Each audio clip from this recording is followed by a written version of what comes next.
Estão rodando na internet as imagens de uma competição na China. Os jogos de robôs humanoides. E tem de tudo. Tem robô que luta Kung Fu, faz levantamento de peso e até o robô que corre mais rápido do que Usain Bolt. Uma das principais empresas do setor é a Unitree, também da China. O CEO da companhia argumentou recentemente que a robótica está perto do que ele classificou como o momento ChatGPT. E é claro que a inteligência artificial está por trás de todo esse avanço.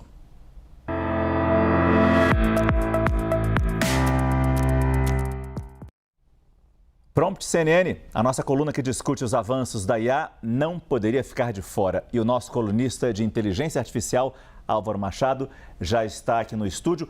Álvaro, boa noite. Você, inclusive, esteve nessa empresa lá na China. Viu de perto esses robôs? O que mais te chamou a atenção por lá? Olha, eu vi de perto. O que mais me chamou a atenção foi a velocidade com que essa empresa evoluiu, tá bom? Então, ela começa em 2016 com robodogs, aqueles cachorros robóticos, e ela fica nisso. E, de repente, dá um grande estirão com vários lançamentos. Eu fui visitar no momento que esses lançamentos estavam saindo com esses robôs humanoides. Hoje é a principal empresa do mundo nesse sentido. Outra coisa que chamou a atenção foi a capacidade dos pesquisadores, gente extremamente qualificada, com um entendimento técnico e, ao mesmo tempo, uma capacidade de comunicação muito grande em comum. A gente pensa em engenheiros nerds, não foi isso que eu vi lá em Hangzhou. E essa dúvida de quando esses robôs vão poder estar dentro da nossa casa, fazendo as atividades do dia a dia, a gente já consegue responder quando isso pode acontecer? A gente não consegue com certeza, mas parece que isso não deve demorar mais do que 5 anos em algumas casas. Qual que é o grande negócio?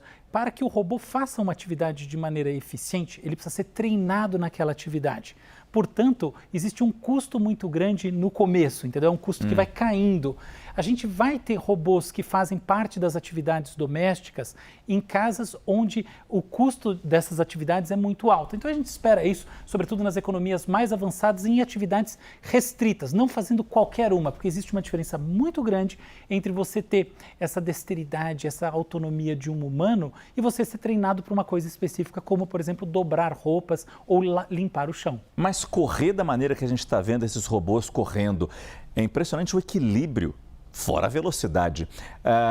O que leva, o que movimenta esses robôs e como chegamos a esse tal grau de perfeição? Pois é. Quando a gente olha um robô, a gente tende a pensar que existe uma máquina ali.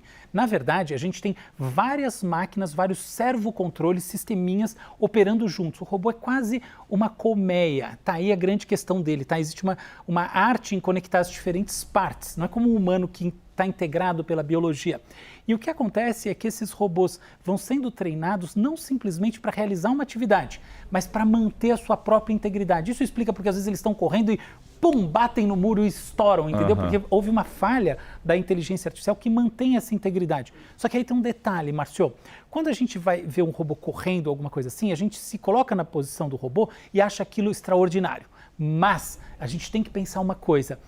Nas atividades domésticas, a gente tem que dosar a força, a velocidade, os movimentos. No fundo, para uma máquina é muito mais complexo do que correr ou dar salto em altura ou piruetas, o que a gente quiser. Essas coisas que movem o corpo do robô de uma vez só, de maneira integrada, são muito mais simples do que aquelas que para nós são as simples. Agora, quando a gente fala em inteligência artificial propiciando esse tipo de imagem, é a mesma inteligência artificial que a gente usa no nosso computador, no nosso dia a dia já?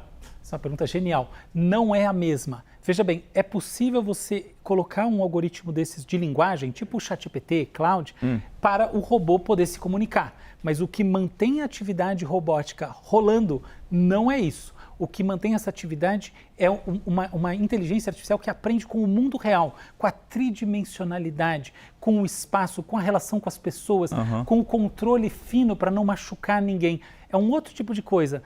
Para o robô funcionar direito, é muito mais importante que ele seja capaz de identificar numa situação nova aquilo que ele não pode fazer, do que propriamente que ele organize novos trechos de linguagem para produzir algo muito criativo. Ou seja, fazer o básico é mais do que suficiente para ele gerar um salto e a gente ainda está esperando esse básico. Mas não vai demorar, né? Não vai. Álvaro Machado, sempre com a gente aqui, toda segunda-feira no quadro Prompt CNN, quando a gente traduz ou traz os avanços mais recentes da inteligência artificial que já estão entre nós. Muito obrigado, Álvaro. Que agradeço.